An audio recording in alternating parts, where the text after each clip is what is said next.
Hi everyone, this is just a real quick video to show you how to bloom gelatin. That is the technical term for how you get gelatin into a state where then you can use it in a recipe. And again, it's called blooming, but what you're actually doing is pre-moistening your gelatin. Your gelatin is this dry powder. In order for it to work properly, you need to soak it and soften it in water. The one thing that I think will help you be most successfully at this is to use, typically the amount of water or liquid that you bloom gelatin in is very small. So what I suggest you do to make sure that you're successful is use a bowl or a wide flat dish that's way bigger than the amount of water you need,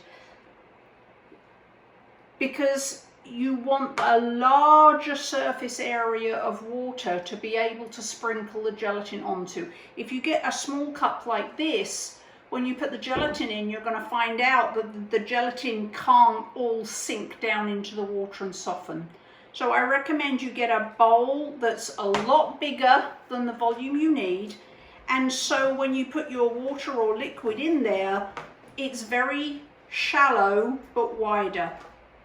And then, and I'm not measuring, I'm just showing you the technique. You're going to get your gelatin, however much you need, and you're simply going to sprinkle, gently sprinkle it, and sprinkle it backwards and forwards over the surface like that. If you dump it all in, you're going to get a bunch of gelatin that doesn't get to the water, and therefore you're going to end up with lumps.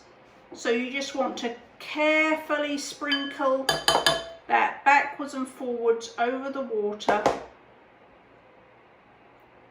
and you'll see, and then I normally just poke if there's any bits that haven't hit the water, just poke it in like that, and then you're going to leave it to bloom, and we'll come back in 5 minutes and I'll show you what it looks like.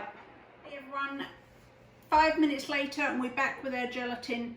You'll see, if you can see, that that's what it looks like. It should be not clear but completely opaque, no lumpy pale white bits. And I'm just going to show you what this looks like. It's just a gel. One thing I forgot to mention when we started out was that when you bloom gelatin, your liquid, be that water or whatever other liquid it uses in the recipe, needs to be cold. If you try and put gelatin directly into hot water, you're going to get a very lumpy mess. So this is what your bloomed gelatin looks like. And then normally in a recipe, you would then add this to a hot liquid and let it melt. But that is the process of blooming. And I hope that you find the tip of doing it in a much bigger, lower bowl is useful and helps you to make sure that all of your gelatin gets bloomed and you don't end up with lumps that don't get soaked. So that's it, blooming gelatin.